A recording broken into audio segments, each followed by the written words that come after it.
December 17th, 1944. 23:52. Thomas Brennan lies face down in the snow, his cheek pressed against ice, hard as concrete. 20 feet ahead, his truck is burning. Not a small fire, a big one. Flames lick up the canvas-covered bed where 2,500 gallons of high-octane gasoline wait to explode. And Tom cannot move. Not because of fear, because there is an MG-42 machine gun sweeping his position every 3 seconds. Any movement means death. He counts the rhythm. Burst, pause, burst, pause. The snow around him erupts in small geysers each time the gun passes over. Splinters of ice sting his face. The heat from the burning truck warms his back while the frozen ground sucks the life from his chest. 90 seconds. That is how long he has before 2,500 gallons of gasoline turn into a bomb, and he cannot move an inch. But this is not where Thomas Brennan's story begins. To understand how a truck driver from Pennsylvania ended up face down in enemy territory with death closing in from every direction, we need to go back 18 hours to the moment everything started to go wrong, or maybe further. 17 years to the moment that made Tom Brennan the man he is. Thomas Brennan grew up in his father's repair shop in Scranton, Pennsylvania. Edward Brennan was the best mechanic in the county. He could listen to an engine and tell you exactly what was wrong with it. A gift. And he passed that gift to his son. From the age of 6, Tom would sit on a stack of old tires, close his eyes, and listen while his father started up cars. "What do you hear?" Edward would ask. "Knocking," Tom would answer.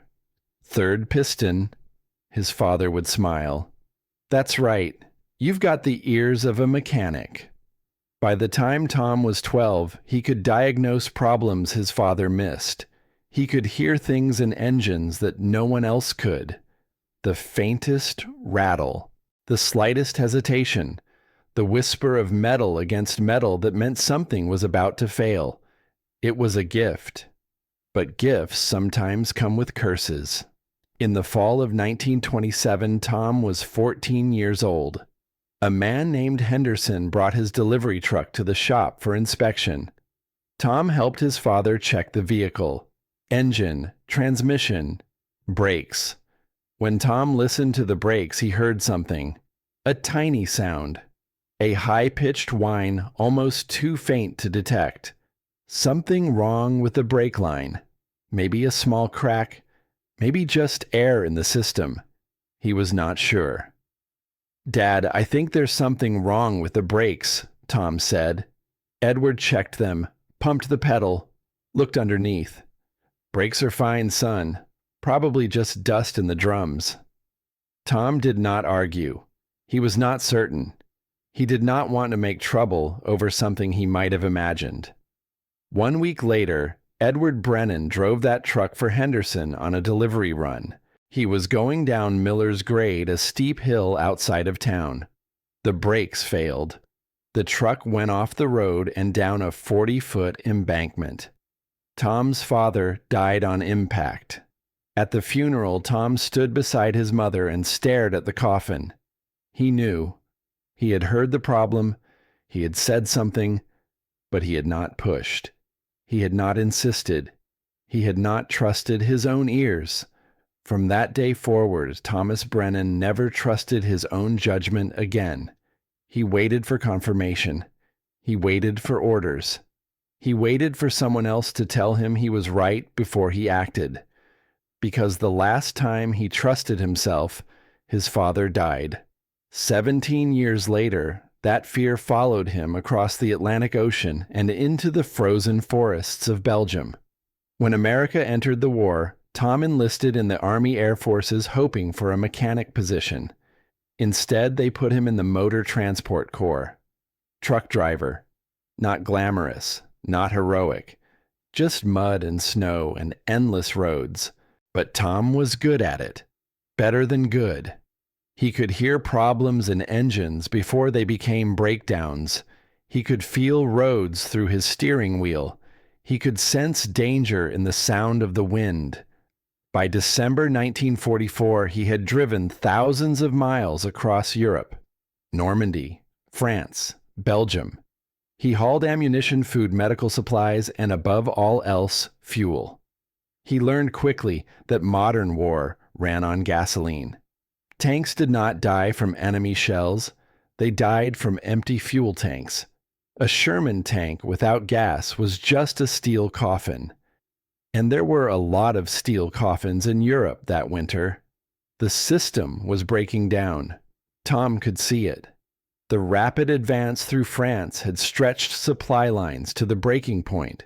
Trucks were failing faster than mechanics could fix them. Tires were worn. Engines were shot. And the fuel needed to transport fuel was running out. 3 weeks before the German offensive, Tom wrote a report about the condition of the transport vehicles. Engines overworked. Maintenance desperately needed. He submitted it to his commanding officer. The report was ignored. "Keep driving," the logistics officer said. "The war won't wait for maintenance." Tom said nothing more. He was not certain his assessment was right.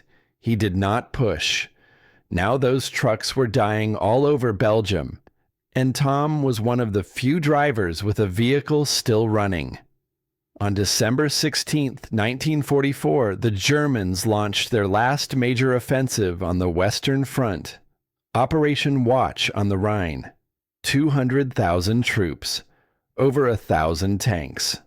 Complete surprise. The goal was simple: punch through the Allied line in the Ardennes, race to the port of Antwerp, split the American and British forces in half, force a negotiated peace. But the German plan had a fatal flaw. They did not have enough fuel. Their tanks could reach Antwerp, but they could not get back. The only way the offensive could succeed was if they captured Allied fuel depots along the way. Spa, Stavelot, Trois Ponts. Those were not just towns on a map. They were survival. The Americans had problems of their own. The surprise attack threw everything into chaos. Communication lines went down. Units were overrun. Roads clogged with refugees and retreating soldiers. And fuel supplies already stretched thin began to collapse entirely. This was the world Thomas Brennan drove into on the afternoon of December 17, 1944. A world where both sides were dying for the same thing: gasoline. At 14:00, Tom was repairing an engine at the supply depot near Spa when Sergeant Morrison called him into the command tent. "Brennan emergency delivery, 1,500 gallons to an armored position near Malmedy. Take the N23 through Francorchamps. No stops, no detours. Radio silence." Tom looked out at the weather.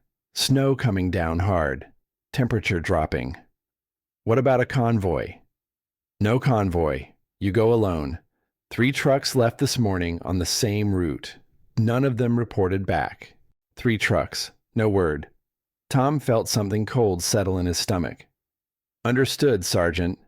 He walked to his truck, a GMC CCKW 2.5 ton, reliable, tough. He had driven this truck since Normandy. He knew every sound it made. He did his pre-flight check. Engine, good. Tires, worn but serviceable. Fuel, full. Brakes. Tom pressed the pedal, listened. There it was, a faint whine, high-pitched, almost imperceptible. Something wrong with the brake line. Maybe a small crack, maybe air in the system. His hands began to shake. The same sound he had heard 17 years ago in his father's shop. The sound that killed Edward Brennan. Tom stood beside the truck, heart pounding. He could report it, request a different vehicle. But there were no other vehicles. Every working truck was already on the road. He could refuse the mission. Say the truck was unsafe. But what if he was wrong? What if he was imagining things? What if he delayed the delivery and men died because of his fear? Tom climbed into the cab. started the engine, put it in gear. He told himself the brakes were probably fine. He told himself he was being paranoid. He told himself the same thing he told himself 17 years ago, and he drove away. The first 2 hours went smoothly. Checkpoint 1, checkpoint 2, papers in order, keep moving. After checkpoint 3, everything changed. The N23 was blocked. A burned-out truck sat in the middle of the road. No bodies. No sign of what happened. Tom had to take a detour onto a secondary road. What should have been a 3-hour drive had already taken 5. The detours, the blocked roads, the minutes spent waiting in silence while German patrols passed. Every mile stretched into an hour, and Tom was not even halfway there. The secondary road led deeper into the forest. Snow covered everything. Road signs were missing or turned the wrong direction. The map in his hand no longer matched the terrain around him. This is where Tom's gift began to save his life. At 17:30, he was driving through a narrow stretch of forest when he heard it. Engine noise ahead. He stopped the truck, killed the engine, listened. The sound was wrong. Not the high-pitched whine of an American Ford engine. Lower, heavier. A Maybach HL230. The engine of a German Panther or Tiger tank. Someone was waiting ahead. Ambush. Tom put the truck in reverse, slowly, quietly, backed up 200 yards, found another path, took it. His ears had just saved his life. The first time. At 18:30, he reached a crossroads. 3 roads. No signs. He got out of the truck, knelt in the snow, studied the tracks. Left road tank treads. German pattern. Right road truck tires, but the wrong tread pattern. Opel Blitz. German. Center road GMC tires. American. Tom took the center road. At 19:30, he stopped on a hilltop, looked down into the valley below. Stavelot was burning, not a small fire, the whole town, flames rising from buildings, black smoke rolling into the gray sky, and on the road leading into town, a column of German tanks. Tom's destination was gone, taken by the enemy. The 3 trucks that left that morning had driven straight into German hands. If he continued on his original route, he would die. He sat in the cab hands, gripping the steering wheel. He had to make a decision. Right now. Alone. This was the thing Thomas Brennan feared most in the world. A decision with no one to confirm it. No one to tell him he was right. No one to blame if he was wrong. He could turn back. Report that the route was blocked. No one would fault him. But if this fuel did not reach American forces, how many men would die? How many tanks would sit empty? How many positions would fall? Tom looked in the rearview mirror. He saw his own face, his father's face. "I heard it, and I didn't speak up," he whispered. "And Dad died." He could hear the German tanks in the distance. They were moving north, toward Malmedy, toward Trois Ponts, toward the massive fuel depot that could power their entire offensive. But if he went west, deeper into the forest, there might be another route, another American position. For the first time in 17 years, Thomas Brennan made a decision without waiting for permission. He turned west. The western road led into darkness. Trees closed in. Snow fell harder. Tom drove with his headlights off, navigating by feel and by sound. At 21:00, he heard it again. Engine noise ahead. He stopped. Listened. German. A truck. Stationary. Voices speaking German. Laughter. A patrol taking a break. Tom waited. 15 minutes. The German truck started up and drove away. East. Away from him. His ears saved his life again. At 22:30, he found the wrecked truck. An American GMC lying on its side in a ditch. Bullet holes everywhere. Canvas shredded. Cargo gone. Tom approached with his pistol drawn. The cab was empty, blood on the seat, but no body. Someone had survived and walked away. He searched the cab, found a map torn and bloody, and a note stuffed in the glove compartment. "We were hit. Harris is dead.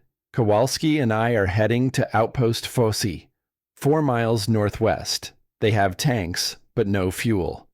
Outpost Fosse. Tanks with no fuel. Someone was out there, waiting.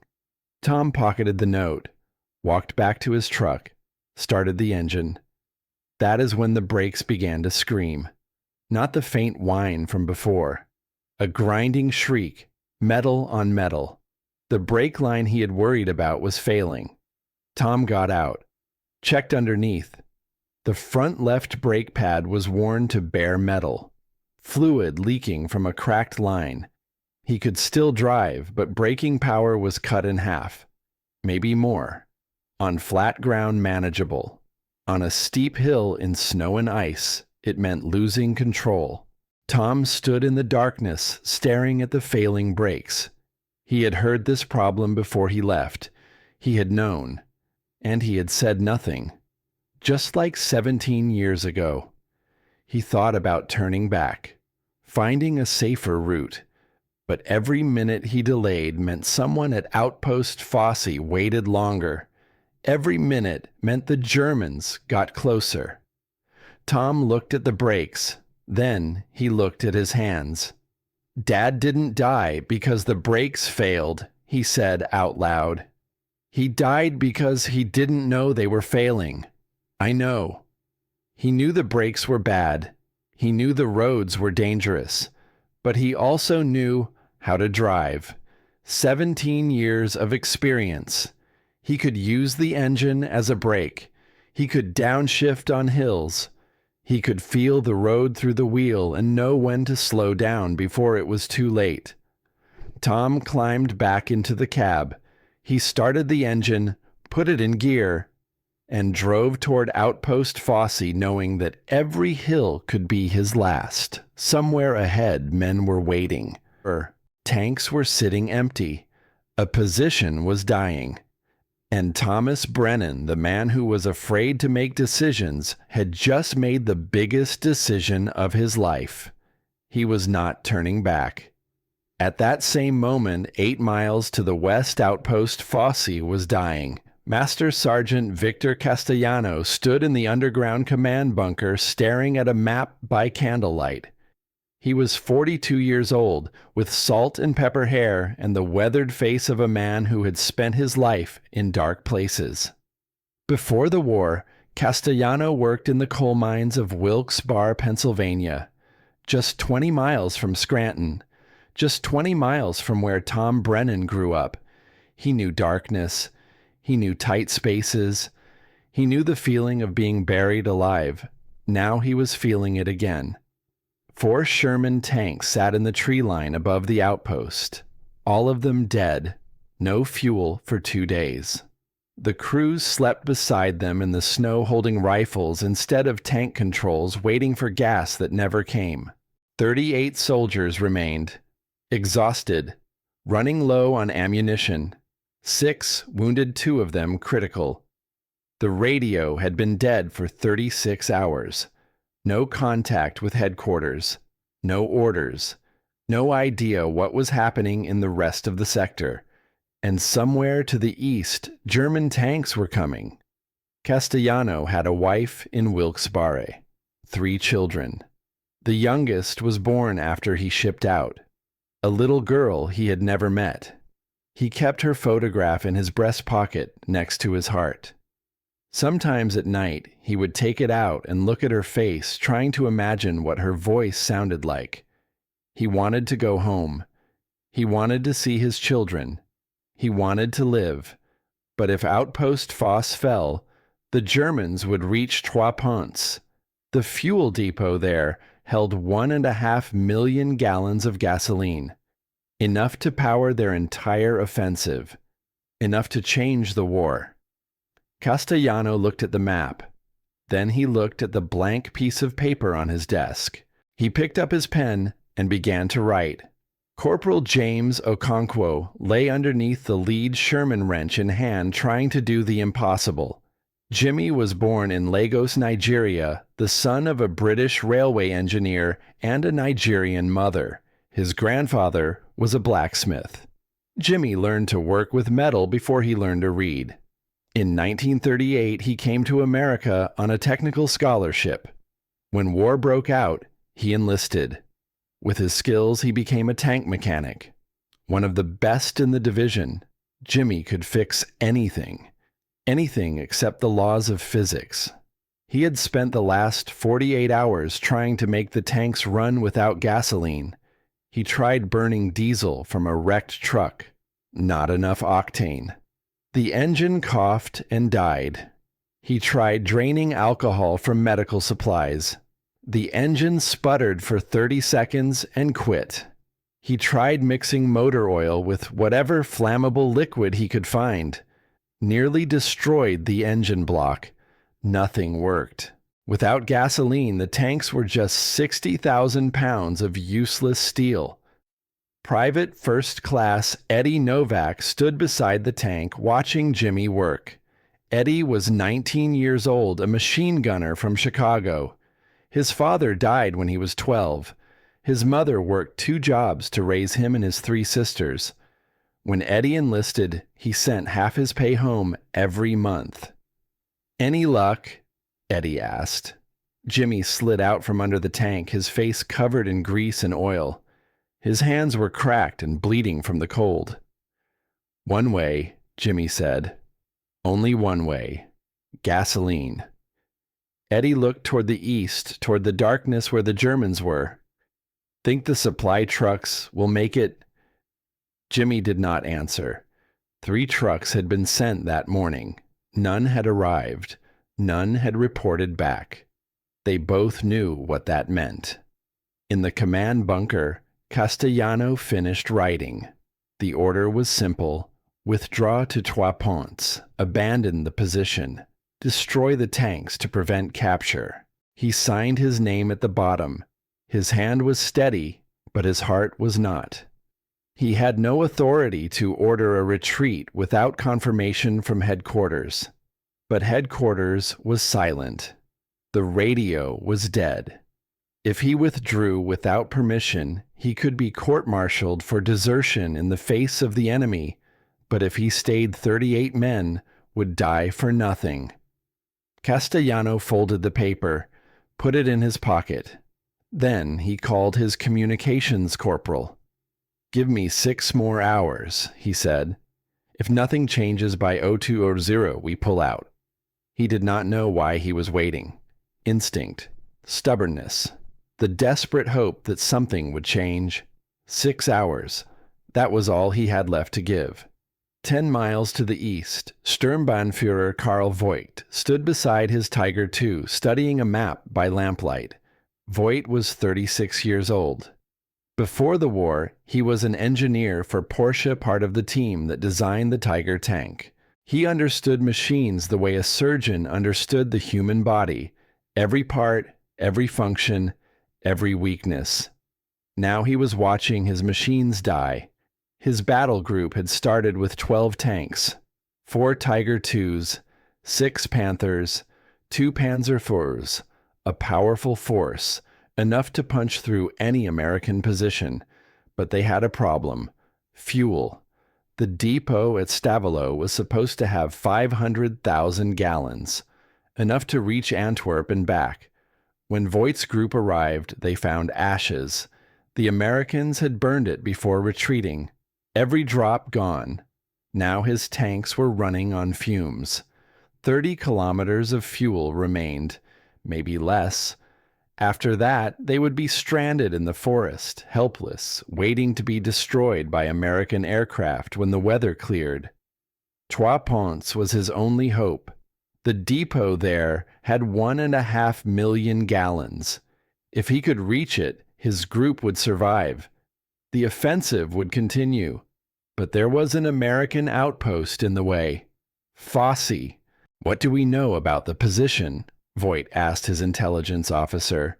"Reconnaissance reports minimal activity." possibly abandoned. Possibly. Our scouts observed from a distance. They did not approach. Voight frowned, observed from a distance. Useless. The Americans did not abandon positions easily. Something was there. Formation for combat, he ordered. We move now. I want to reach Fosse before dawn. If the Americans were still there, he would destroy them. If they had retreated, he would push through to Trois Ponts. Either way, he needed that fuel. Without it, his tanks would become coffins. Back on the forest road, Tom Brennan faced his fear. At 23:00, he reached the hill. The road dropped steeply into a valley, maybe 15 or 20 degrees of grade covered in snow and ice. At the bottom, according to the note he found, was Outpost Fosse. Tom stopped the truck at the top of the hill, got out, looked down. With good brakes, the descent would be difficult. With bad brakes, it could be fatal. He thought about his father, the hill outside Scranton, the failed brakes, the 40-foot drop. His hands began to shake. He could find another way. Go around, look for a gentler slope. But every minute he wasted, the Germans got closer. Every minute he wasted, the men at Fosse waited longer. Tom looked at the hill. Then he looked at his hands. Dad died because he didn't know the brakes were bad, he said. I know how to drive. I've been driving for 17 years. He would not drive down the hill.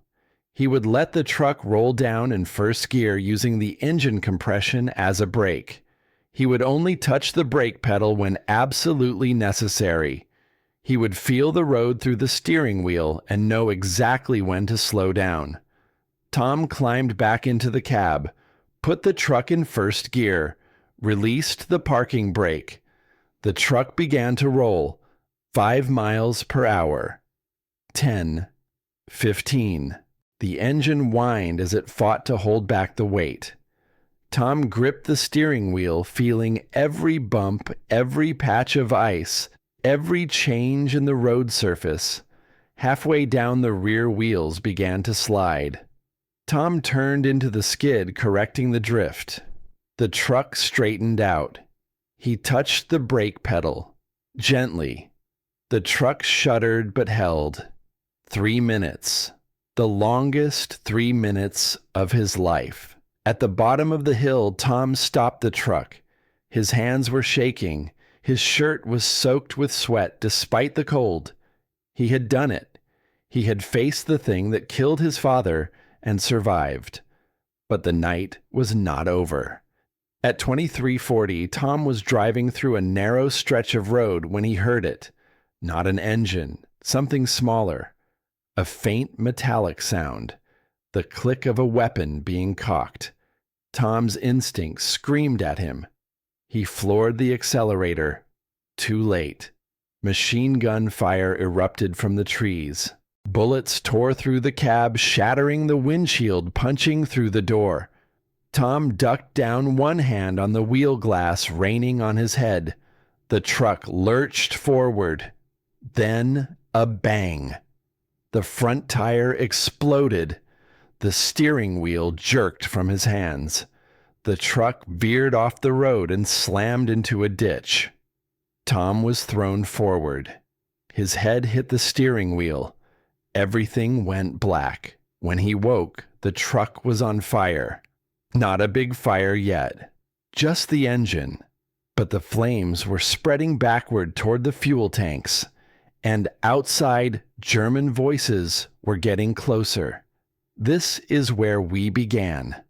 Tom lying in the snow, the truck burning, the machine gun sweeping his position every 3 seconds. 90 seconds before 1,500 gallons of gasoline exploded. Tom counted the rhythm of the gun.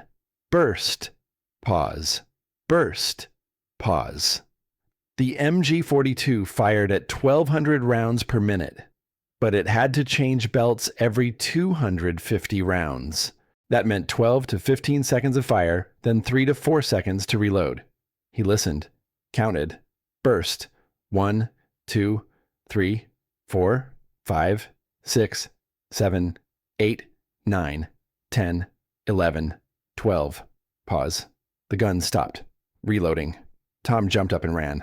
Bullets exploded behind him as the gun opened fire again. He dove into a ditch rolled, came up in a thicket of bushes. Safe. For now. Behind him, the truck exploded. A massive fireball rose into the sky, turning night into day. 1,500 gallons of gasoline gone in an instant. No, not all of it. Tom remembered. Before he left Spa, he had transferred fuel into spare containers and stored them in the cab. Standard Army jerrycans, 20-gallon cans, plus several smaller 5-gallon cans strapped to the floor. A habit from his delivery days. Always have a backup. The cans might have been thrown clear when the truck crashed. He had to go back. Tom crawled through the underbrush, circling around the burning wreck. The Germans were approaching the truck now, silhouettes against the flames. He found the first jerrycan 50 feet from the truck lying in the snow, intact. Then 2 more 5-gallon cans nearby. The second jerrycan was closer to the fire. He grabbed it, felt the heat searing his face. 4 containers, about 150 gallons total. Not enough for 4 tanks, but enough for 1 or 2. He was dragging the cans into the forest when he heard the voice. American! Tom spun around, pistol raised. A man was slumped against a tree, clutching his stomach. Blood seeped through his fingers. He wore an American uniform. The name tag read, Kowalski. You're the one who wrote the note, Tom said. Kowalski nodded weakly. Harris and I were ambushed 2 hours ago. He didn't make it. I was trying to reach Fosse. How far? Half a mile, northwest. Kowalski coughed, blood on his lips. But the Germans, I heard tanks, maybe an hour away. Half a mile, 150 gallons. An hour before the Germans arrived. Tom looked at the fuel cans, then at Kowalski. He could leave him, take the fuel, and run. Kowalski was dying anyway. It would be the smart thing to do. Tom grabbed Kowalski's arm and pulled him up. No one gets left behind, Tom said. Not tonight. He slung Kowalski over his shoulder, grabbed a fuel can in each hand, and started walking. He would have to come back for the others. Half a mile through the snow, carrying 200 pounds of man and gasoline with German patrols all around and an armored column an hour away. But somewhere ahead, men were waiting. At 0030 on December 18, 1944, Tom Brennan stumbled through the wire perimeter of outpost Fosse. Halt password. Springfield, Tom shouted, nearly collapsing. Flashlights blinded him.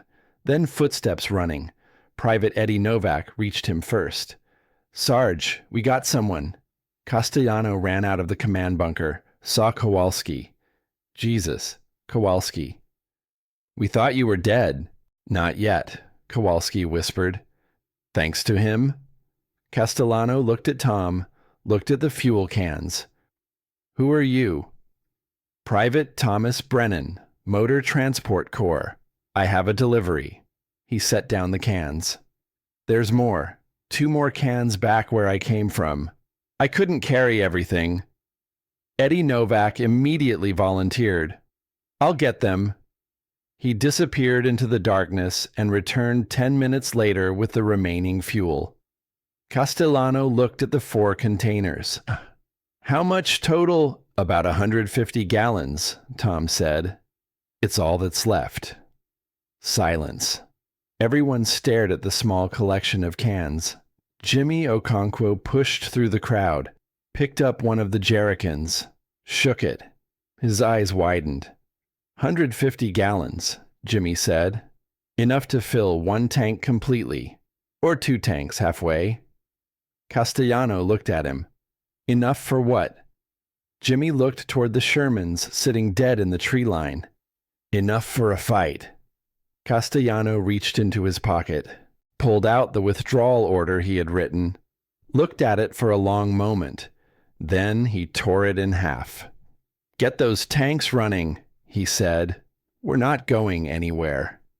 Tom Brennan had driven through enemy territory down a hill with no breaks through an ambush and across half a mile of frozen forest with a dying man on his back. He had delivered 150 gallons of gasoline. Not enough to run, but enough to fight. And sometimes that is all you need. 75 minutes before the Germans arrived. Outpost Fosse came alive. Jimmy Okonkwo ran toward the Sherman's fuel cans in hand. He did not have time to fill all 4 tanks. He had to choose. 2 tanks, he told Castellano. 75 gallons each, enough for maybe 30 minutes of combat. 30 minutes. If we're lucky. Castellano nodded. 30 minutes. That was what they had. Jimmy chose the 2 Shermans with the best engines. He poured the fuel through a makeshift funnel, watching every drop disappear into the tanks. Each gallon was worth more than gold. Each gallon was a few more seconds of life. While Jimmy worked on the tanks, Castellano gathered his men in the command bunker. 39 soldiers, now including Tom. Not many, but they knew the terrain. They knew the choke points. They knew where to hit and where to hide. Castellano drew a diagram on the dirt floor. "We cannot win this battle," he said. His voice was calm and flat. No false hope, no pretty speeches, just truth. "But we can win 30 minutes. The plan was simple. Do not defend a fixed position. Move, shoot, and run." The 2 Shermans would not sit still like targets. They would fire from one position, then relocate before the Germans could return fire. Hit from the north, disappear, hit from the east, disappear. Create the illusion of a larger force. Infantry would support with bazookas and grenades. Harass the flanks. Keep the Germans guessing. "Our goal is not to destroy them," Castellano said. "Our goal is to slow them down. Buy time for reinforcements, or," he paused, "buy time to blow the bridge." Everyone looked at him. "What bridge?" Eddie Novak asked. "Fosse Bridge. Crosses the Amblev River. If we cannot hold this position, we destroy the bridge. Without it, German tanks cannot reach Trois Ponts." The men understood. Destroying the bridge meant cutting off their own retreat. It meant staying here until the end. Castellano looked at Tom. "Brennan, you're a driver, not infantry. I know. If this falls apart, you're the one who leads the wounded out. And if we need to blow the bridge, you're the one who carries the explosives." Tom nodded. "I'll do it." He had come too far to leave now. He had carried Kowalski through the snow. He had poured every drop of fuel he had into this fight. He was not going to run. Castellano looked around the bunker. 39 faces. Some scared, some determined, all of them knowing what was coming. "Gentlemen," Castellano said, "let's give them hell." 10 miles to the east, Sturmbannführer Karl Voigt led his column through the forest. His Tiger II rumbled at the front, its massive 88mm gun pointed forward. Behind him came the Panthers and Panzer IVs spread in combat formation. Voigt watched the trees through his periscope. The forest was quiet. Too quiet. "Reconnaissance says the outpost is abandoned," his gunner said.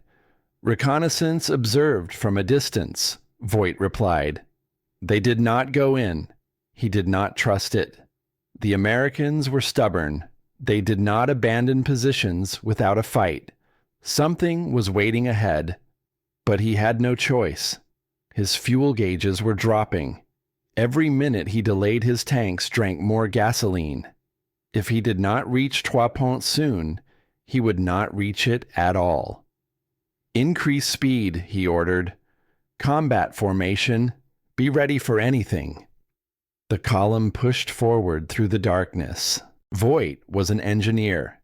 He understood machines perfectly, but he did not understand Americans. He did not understand men who would fight when they had already lost. He did not understand men who would die for 30 minutes. That misunderstanding would cost him everything. O230 contact. The lead Tiger II emerged onto the road leading to outpost Fosse. For a moment, everything was silent. Snow falling, engines rumbling, nothing else. Then the first shell came. It screamed out of the darkness and slammed into the Tiger's frontal armor. Sparks flew. The shell bounced off. The armor was too thick. But that was not the point. The second shell came from a different direction. It hit the third Panther in the column, punching through the turret. The tank exploded. Flames erupted into the night. "Two directions," Voight shouted. "We're being ambushed from two directions." He was wrong. There were not two directions. There were only two tanks. But they were moving. Sergeant Rodriguez commanded Sherman 1. He fired 3 rounds from a position on the North Hill, knocked out a Panzer IV, then reversed into the forest. 30 seconds later, he was at a new position 200 yards away. Sergeant Martinez commanded Sherman 2. He fired from the southeast, hit a Panther in the tracks, then disappeared before the Germans could target him. Voight saw muzzle flashes from 4 or 5 different locations. He thought he was facing 4 or 5 tanks. He was facing 2. "Deploy, surround them," Voight ordered. But the terrain would not allow it. The road was narrow. The forest was thick. His tanks were bunched together, unable to spread out. They were trapped in a kill zone. The Shermans kept moving. Fire and relocate. Fire and relocate. Never in the same place twice. German gunners tried to track them, but by the time they aimed, the Shermans were gone. Shells exploded in empty forest. Trees splintered. Snow erupted. But the American tanks remained untouched. Infantry joined the fight.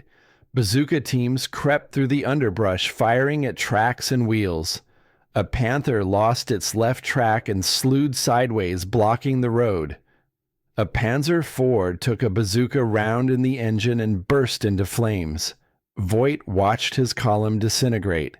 5 tanks gone in 15 minutes, and he still did not know where the Americans were. "They're everywhere," his gunner said, panic in his voice. They were not everywhere. They were just smart. They were using the terrain, using the darkness, using speed and surprise to multiply their strength. Voight had 12 tanks, but 12 tanks meant nothing if you could not find your enemy. Tom Brennan was at the supply depot when the battle started. He heard the explosions, saw the flashes lighting up the sky. Then the radio crackled. "Sherman 1 is hit. Track is broken. We need extraction." Castellano turned to Tom. "Brennan, take the Jeep. Get them out." Tom did not hesitate. He jumped into the Jeep and floored the accelerator. The road to Sherman 1 ran straight through the battle. Tom could hear bullets snapping overhead, shells exploding nearby. The night was chaos. Fire and smoke and noise. He drove on instinct, felt the road through the steering wheel, listened to the sounds around him. A shell whistled from the left. Tom swerved right. The explosion threw dirt and snow across the Jeep. He heard the distinctive boom of a Tiger's 88mm gun, counted the seconds. The Tiger took 10 to 12 seconds to reload. He had 10 seconds to cross the danger zone. Tom floored it. The Jeep shot forward. 10, 9, 8, 7, 6, 5, 4, 3. He cleared the zone. 2, 1. The shell exploded exactly where he had been 2 seconds before. Tom reached Sherman 1. The tank sat at an angle, one track blown off. 4 crewmen huddled behind it, one of them wounded. "Get in!" Tom shouted. They piled into the Jeep. Tom spun the wheel, turned around, and raced back toward the outpost. Bullets followed them. A round punched through the Jeep's tailgate. Another shattered the side mirror. But Tom did not slow down. He drove like his father had taught him, feeling every inch of the road, knowing exactly where to go. He delivered the crew to the medical station. Then he went back out. Twice more, he made the run. Twice more, he drove through fire to pull out wounded men. Each time, his ears saved him. He heard the guns. He counted the reloads. He knew when to speed up and when to swerve. Tom Brennan did not know how to fight, but he knew how to drive. And that night, his Jeep was as important as any tank. The battle lasted 47 minutes. Sherman, too, kept firing until its fuel gauge hit empty.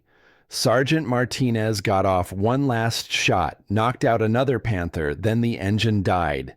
He and his crew tried to abandon the tank and retreat on foot. They almost made it. A German shell caught the tank just as Martinez was climbing out. He never had a chance. The Germans had lost 7 vehicles, 2 Tigers, 3 Panthers, 2 Panzerfus. Burning wrecks littered the road, blocking any advance. But they still had 5 tanks. And Outpost Fosse was out of fuel. Castellano made the decision. "Prepare to blow the bridge," he ordered. Tom ran to the supply bunker, grabbed the TNT and detonators, loaded them into the Jeep. Fosse Bridge was 200 yards west of the outpost. If the Germans took it, they would reach Trois Ponts within the hour. Tom drove toward the bridge. He could see the German tanks regrouping in the distance, preparing for a final push. He had maybe 5 minutes. He reached the bridge, jumped out, started placing the charges. His hands were steady. His mind was clear. This was just a job. Find the structural points, place the explosives, connect the wires. He was almost finished when he heard it. Engine noise from the east, but not German. Tom looked up. Through the smoke and the dawn light, he saw them. Shermans, half-tracks, trucks. An American convoy coming from the direction of Malmedy. Reinforcements. Tom's hands stopped moving. He looked down at the detonator wires in his grip, then back at the approaching column. Slowly, carefully, he began disconnecting the charges, removing the blasting caps, making the bridge safe. It would stand. They would not need to destroy it after all. Voight saw them too. He stood in the turret of his Tiger II, watching the American column approach. More tanks, more infantry, more than he could fight, and his fuel gauges were on empty. The 47 minutes of battle had consumed the last of his gasoline. His tanks were dying one by one. A Panther stopped in the middle of the road, out of fuel. Then a Panzer IV. Then another. Voight looked at the burning wrecks of his column, looked at the approaching Americans, looked at his fuel gauge. "Withdraw," he ordered. "All units withdraw to Stavelot." The remaining tanks turned and began to retreat, but they did not get far. One by one they stopped. Empty. Stranded. Voight climbed out of his Tiger, looked back at Outpost Fosse. "We lost," he said to his adjutant. "Not because the Americans were stronger, because we ran out of fuel." He did not know that the outpost he had attacked was also out of fuel. He did not know that he had been held off by 2 tanks with 30 minutes of gas between them. He did not know that a truck driver from Pennsylvania had delivered 150 gallons that changed everything. Dawn broke over Outpost Fosse. Smoke rose from the burned-out tanks. Snow fell on the wreckage, slowly covering the scars of battle. 31 soldiers remained, 8 dead. Among them was Sergeant Martinez. His Sherman had been hit in the last minutes of the fight. He never made it out. Jimmy Okonkwo sat beside the destroyed tank, staring at the charred hull.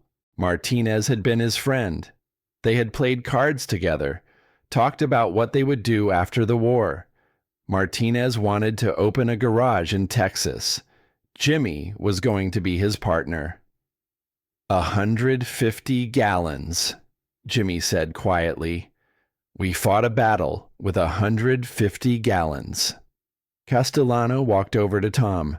Tom was sitting on the jeep hands, still trembling from the night's work. Brennan. Tom looked up. Do you know what would have happened if you hadn't come? Tom shook his head. Castellano reached into his pocket, pulled out the torn pieces of his withdrawal order, showed them to Tom. I signed this last night. We were going to abandon the position, pull back to Trois Ponts. He paused. If we had left, the Germans would have crossed the bridge. They would have reached the fuel depot. 1.5 million gallons. Tom stared at the torn paper. With that much fuel. Castellano continued, they could have reached Antwerp in 3 days. The whole offensive would have succeeded. Tom did not know what to say. He had just been trying to make a delivery. He had just been trying to do his job. You didn't save an outpost, Brennan, Castellano said. You might have saved the whole damn war. He put his hand on Tom's shoulder. Then he walked away. Tom sat alone looking at his hands. The hands that had gripped the steering wheel through enemy territory.